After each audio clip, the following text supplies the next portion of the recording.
Bonjour, je vais vous parler un petit peu des exoplanètes. On va parler de la définition de ce qu'est une exoplanète, puis les différentes méthodes de transit,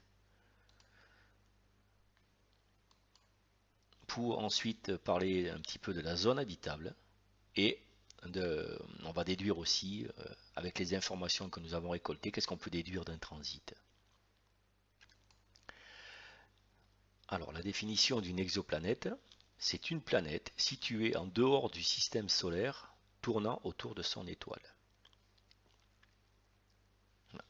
Donc là, on a une très très belle vue d'une exoplanète. C'est magnifique, je ne sais pas où c'est. Ça doit être beau. Alors, ça ce sont les informations de la NASA de mars 2017. Alors dans les différents, tout ce que les exoplanètes ont découvertes, à ce jour, on va dire au mois, sont de l'ordre de 3453 confirmés et 4696 candidates. On est à plus de 8000 exoplanètes à l'heure actuelle qui ont été détectées. Mais on en a confirmé 3453. Dans ces 3453, il y a 2577 systèmes solaires, c'est-à-dire de plus d'une planète. Et à l'intérieur de ces systèmes solaires, on a découvert 352 types terrestres. Voilà. Quand on cherche un petit peu dans le détail des 3453, on a des géantes de glace de 12 264 géantes glaces, c'est-à-dire du type Neptune. Voilà. Ensuite, il y a 1043 géantes gazeuses qui sont telles des Jupiter, 781 super-terres, de 3, 4 à 10 masses terrestres. Ensuite, 352 terrestres de type Terre, une à deux fois plus grosse, etc., aux environs de la masse terrestre. Et 13, on ne connaît pas du tout, on n'a pas arrivé à déterminer ni caractériser, donc celle-là, ben, pour l'instant, on ne sait pas où les placer. Mais bon, il y en a 13 quand même, on ne sait pas ce que c'est. Voilà. Il faudra attendre peut-être d'autres études pour pouvoir arriver à les caractériser et pouvoir les placer en fin de compte dans leur là-dedans, quoi. Voilà. Dans les différentes méthodes de détection, on a la vitesse radiale, la micro-lentille gravitationnelle, les imageries directes ou l'imagerie directe, l'astrométrie et le transit.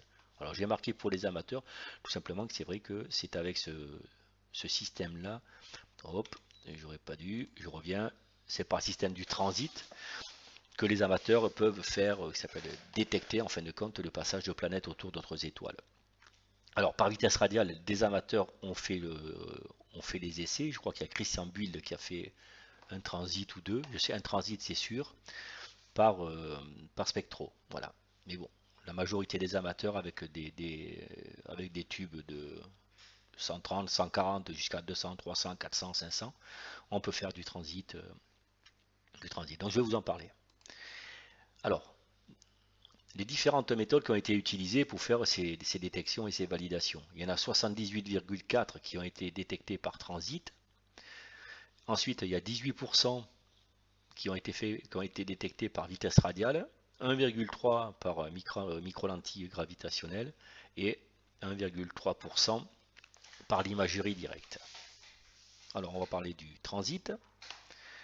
Le premier transit, c'est la vitesse radiale. Ok. Donc la vitesse radiale, c'est l'effet de spectroscopie Doppler. Cette méthode est fondée sur la détection des infimes mouvements d'une étoile et de sa planète agissant l'un envers l'autre par la force de gravitation. C'est-à-dire, quand une planète qui tourne autour d'une étoile, l'effet de la planète sur l'étoile fait que le centre de gravité du système D2 n'est plus au centre de l'étoile, mais légèrement décalé. Par l'image, je vous explique. Ici, nous avons une étoile où il n'y a pas de planète, donc cette étoile ne bouge pas. Donc ici, on a la fréquence lumineuse qui vient vers nous, elle est fixe, elle ne bouge pas. Voilà, on observe, mais ça ne bouge pas, donc le spectro, lui, ne bouge pas. Si cette planète a tendance à venir vers nous, la fréquence augmente, Donc l'observateur, on voit une fréquence qui change, ce qui fait qu'en fin de compte, au niveau de la spectro, ça a tendance à aller vers le bleu. Et si cette étoile recule, s'en va, s'éloigne, la fréquence diminue. Alors, à ce moment-là, sur le spectro, on a une tendance à aller vers le rouge. C'est ce qu'avait utilisé Hubble dans les années 30 pour mesurer et constater le déplacement des galaxies, l'éloignement des galaxies. Voilà. Maintenant, en image animée, on le voit très bien, nous observons, nous sommes ici en train d'observer avec un gros télescope, ou un petit, et vous voyez que l'étoile tourne autour d'un centre de gravité qui est lié à l'ensemble des masses des deux objets. Donc vous voyez que l'étoile ne tourne pas rond. Ce qui implique, donc ce qui donne, en fin de compte, sur le spectro, et bien, vous voyez ce mouvement qui se passe, donc de rouge vers le bleu, il y a un déplacement de l'image spectrale. Donc là, plus elle s'éloigne et plus ça diminue, la fréquence diminue, plus elle se rapproche et plus la fréquence augmente. Voilà. Ça, c'est ce qu'on appelle donc la détection par vitesse radiale. Quand on passe par la détection de micro-lentilles gravitationnelles, là, on revient à une théorie d'Albert Einstein qui s'appuyait sur la théorie à l'époque, sur la relativité générale, qui disait que autour d'étoiles massives, en fin de compte, il y a une déformation de tout objet, mais en fin de compte, plus l'objet est important, il y a une masse, et plus la déformation est importante. Et cette déformation, en fin de compte, quand un rayon lumineux passe devant, et bien les rayons comment dire, ils sont déformés en passant sur l'objet. Alors, en image, ça donne ça. Nous avons un observatoire ici, une étoile avec une planète, et derrière, on a une chance faramineuse et même un coup de bol, on a une étoile qui passe juste derrière, dans l'alignement. Alors ici, ça nous donne ça, on a une étoile qui passe, hop, et elle passe derrière. Et si on a fait des analyses de flux, quand l'étoile passe devant la planète, hop, là ici, elle passe devant la planète, hop, ça monte. Quand les deux étoiles sont en face, ben on a un flux très important, là, on a la somme des deux flux, et puis hop, ça redescend. Voilà, c'est une image que je vous donne, mais voilà, dès que l'étoile elle passe devant la planète, hop, on a un pic, dès qu'elle passe devant l'étoile, on a un pic beaucoup plus important, et puis ça rediminue. Alors, si tant soit peu qu'il y ait une planète ici, là, ou ici, n'importe où, eh ben, on aurait la première planète, l'étoile, et un pic pour la deuxième planète. Alors, cette méthode-là fait qu'on peut détecter des petites planètes, très petites, très loin. L'avantage, c'est que c'est des planètes qui peuvent être loin de leur étoile, mais il y a un gros inconvénient, c'est que ce genre de situation où une étoile passe derrière une autre est assez rare. Alors ça peut se passer une fois, deux fois, mais bon, on ne peut pas répéter autant de fois que l'on veut cette configuration, ce qui fait que ben, on a capté un transit, on a vu qu'il y avait des choses qui se passaient. Après, il faut passer par d'autres méthodes, donc vitesse radiale, spectro, transit, etc., pour aller chercher ces planètes pour arriver à les détecter. Mais bon, quand elles sont toutes petites comme ça devient compliqué. Mais bon, on sait qu'il s'est passé quelque chose. Ici, après, les astronomes vont chercher d'autres méthodes pour pouvoir aller confirmer tout ça, quoi. Voilà, donc là, c'est la détection par micro-lentilles gravitationnelles. L'imagerie directe, alors là, c'est un appareil photo derrière un télescope et on fait des images d'une étoile. Bah, si c'était ça, ça serait très simple, mais bon, il faut des télescopes, des gros télescopes, avec une optique adaptative pour vraiment recentrer tous les rayons en temps réel, pour vraiment que le flux lumineux soit vraiment concentré sur un axe, et ensuite derrière de mettre un coronographe, c'est-à-dire qu'on va obstruer la lumière de l'étoile. Il faut enlever toute la lumière de l'étoile, et quand on a fait ça, eh bien, on arrive à détecter d'infimes petits flux lumineux des planètes qui tournent autour. Voilà, ce qui nous donne ça. Voilà, on a une étoile, un disque protoplanétaire, et ici, l'étoile a été carrément obstruée, toute la lumière a été obstruée, et on a ici un flux d'une petite planète qui tourne autour de cette étoile. Voilà. Qui s'appelle Beta Pictoris pour ce qui est de l'étoile et Beta Pictoris B pour ce qui est de la planète. Voilà. Alors ils avaient fait une photo, de ce que je me souviens, ils avaient fait une photo, puis quelques mois après ils ont fait une photo, et en fin de compte l'objet avait bougé. Une deuxième imagerie directe, là on a carrément obstrué, il y a vraiment de l'obstruction, l'étoile est ici, et puis on a des flux un petit peu plus importants, mais c'est ce qu'on a, le résiduel qu'on rattrape, ici, donne la position de 3 planètes. Et la dernière image, là, c'est une des dernières, où là, vraiment, on voit vraiment l'objet. Ici, c'est vraiment l'étoile. On a fait une obstruction, mais on arrive vraiment à détecter la planète. Alors, une particularité quand même, c'est que là, la planète, elle est quand même à 330 unités astronomiques, 330 fois 150 millions de kilomètres, ce qui nous amène à peu près à 11 fois la distance Neptune-Soleil, quoi. C'est pour ça que l'étoile, on la voit bien. Parce que si cette étoile était dans la configuration du système solaire, ça serait à peu près par là, quoi. Même voire par là, quoi. Donc on la verrait beaucoup moins. Donc c'est une configuration très intéressante pour voir une planète autour de son étoile, en imagerie directe. L'astrométrie. Alors on utilise les principes de la vitesse radiale, c'est-à-dire que une planète qui tourne autour de son étoile fait que cette étoile a un mouvement. Et ça, en prenant par rapport à d'autres étoiles dans le ciel en fonction du temps.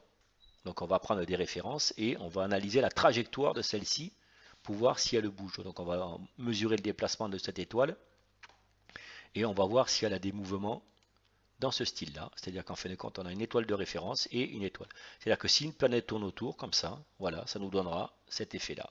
S'il n'y a rien qui tourne, ça fait ça. Si ça tourne, ça fait ça. Voilà, ça c'est ce qu'on appelle par astrométrie. Et la dernière, donc, c'est la détection par transit. Alors, le principe est relativement simple.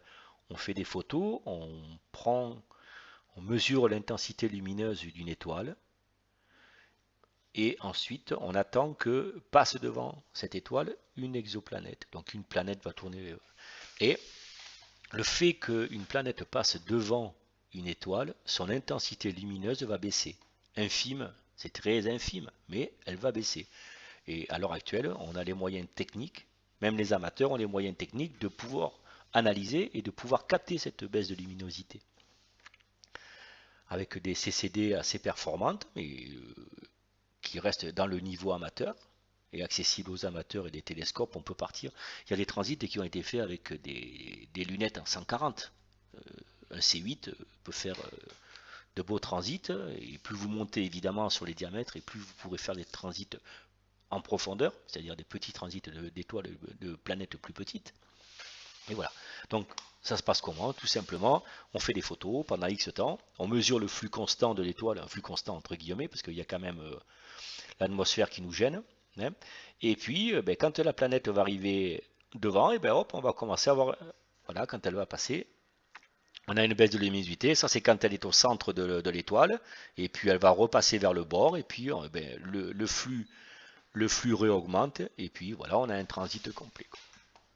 C'est pour ça qu'il est important, quand on fait du transit d'exoplanètes, de bien commencer avant l'heure du transit, pour vraiment avoir cette constante ici du flux lumineux, pour vraiment voir la courbe ici.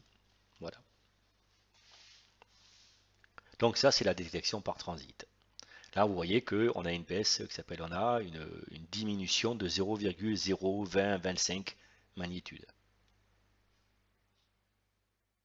C'est-à-dire qu'à 1 à 2%. Quoi. On va parler de la zone habitable. Qu'est-ce qu'une zone habitable?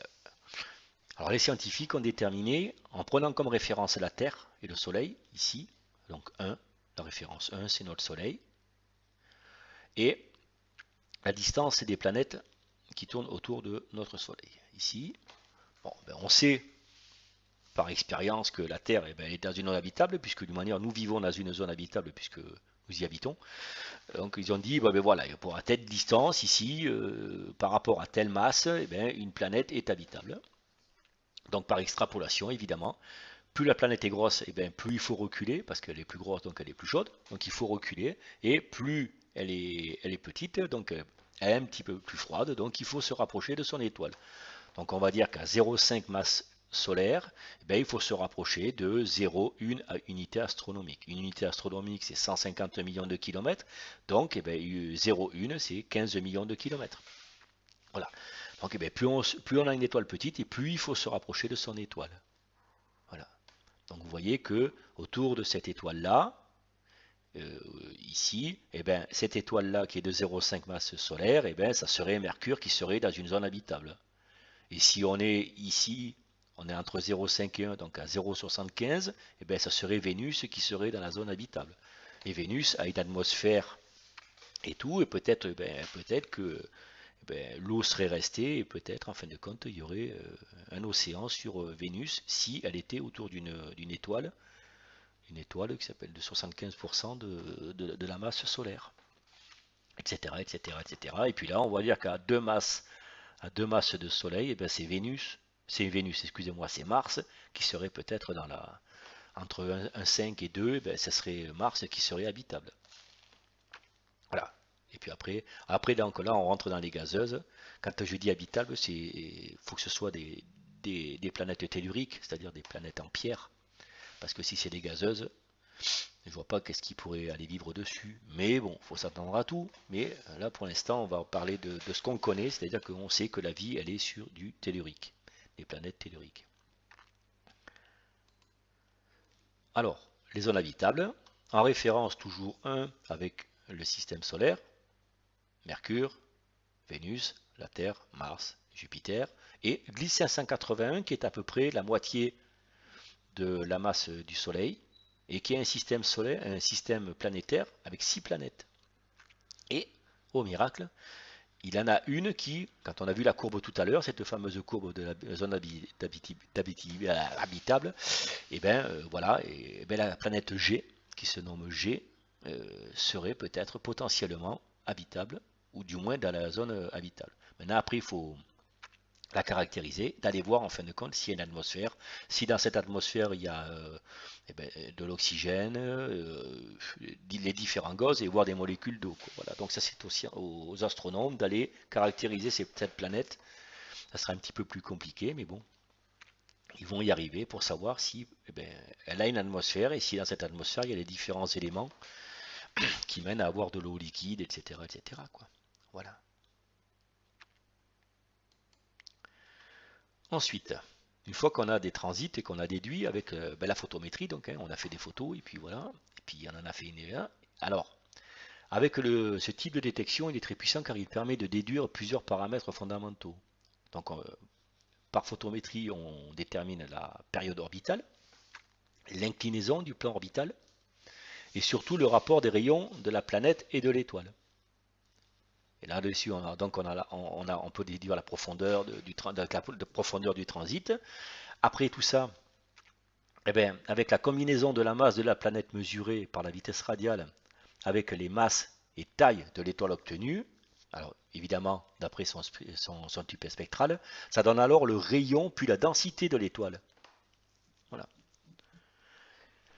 On obtient aussi une information clé concernant la structure interne de la planète, c'est-à-dire que il y a pas mal d'informations, mais tout ça, ça requiert une géométrie particulière du système de l'étoile et de la planète avec nous l'observateur, c'est-à-dire sous le plan, sous l'inclinaison dans lequel on voit ça, il est certain que bon, mais la méthode, elle oblige aussi à mettre en place un système géométrique à recaler, quoi, pour pouvoir déterminer tout ça. Il faut faire attention à la position, notre axe d'observer en tant qu'observateur par rapport à ce système-là, quoi. Voilà. Mais bon, on arrive à déduire beaucoup de choses. La diminution du flux stellaire lors du transit est proportionnelle au rapport des surfaces, des deux, hein, du disque donc, de la planète et de l'étoile. Donc cette diminution vaut par exemple 1% pour une planète du type Jupiter et seulement de 10 puissance moins 4 pour une planète du type terrestre, passant devant une étoile du type solaire, en référence de 1 comme je vous avais expliqué tout à l'heure. Parce que plus la planète, plus l'étoile est petite et les rapports ne sont pas les mêmes. Alors, voilà, dans une courbe, qu'est-ce qu'on a à déduire? Les phases, une phase 1, phase 2, phase 3. Dans la phase 1, nous sommes dans une constante, c'est-à-dire en fin de compte, c'est le flux de l'étoile, il ne se passe rien.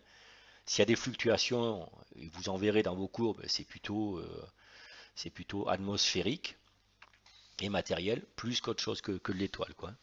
Voilà, alors donc on a un flux constant, et puis à 2, c'est l'impact de la planète. On commence à voir le début de la courbe. Ça, c'est le début de la courbe. On détermine ici donc le début du transit.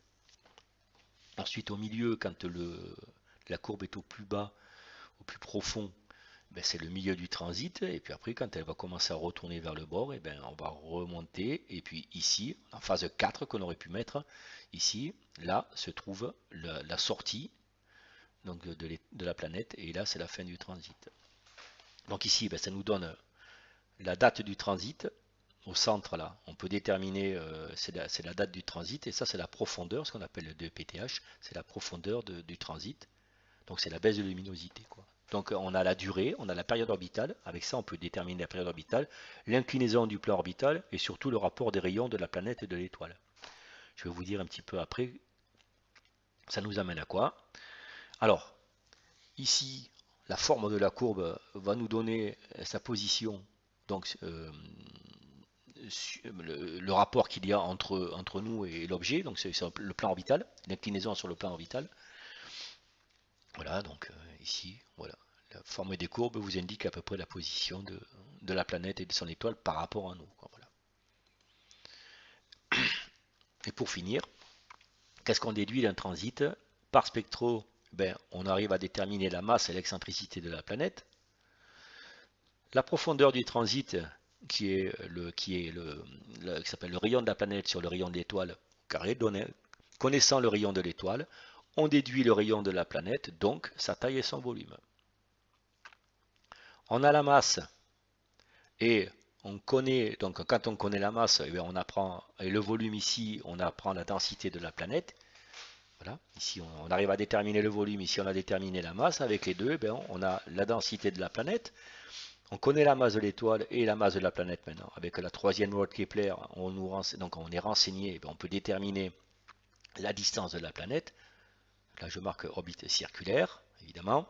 Et ensuite, avec la date du transit et la répétition de ces dates, une fois qu'on a fait les éphémérides, si on a une variabilité qui s'appelle de la période, ça pourrait déterminer en fin de compte la présence d'une autre planète qui perturbe cette planète.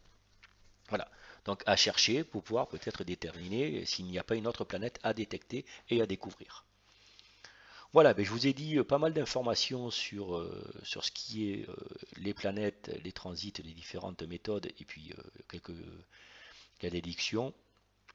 Voilà, je vous remercie et puis je vous dis à la prochaine pour un autre tuto. Merci, au revoir.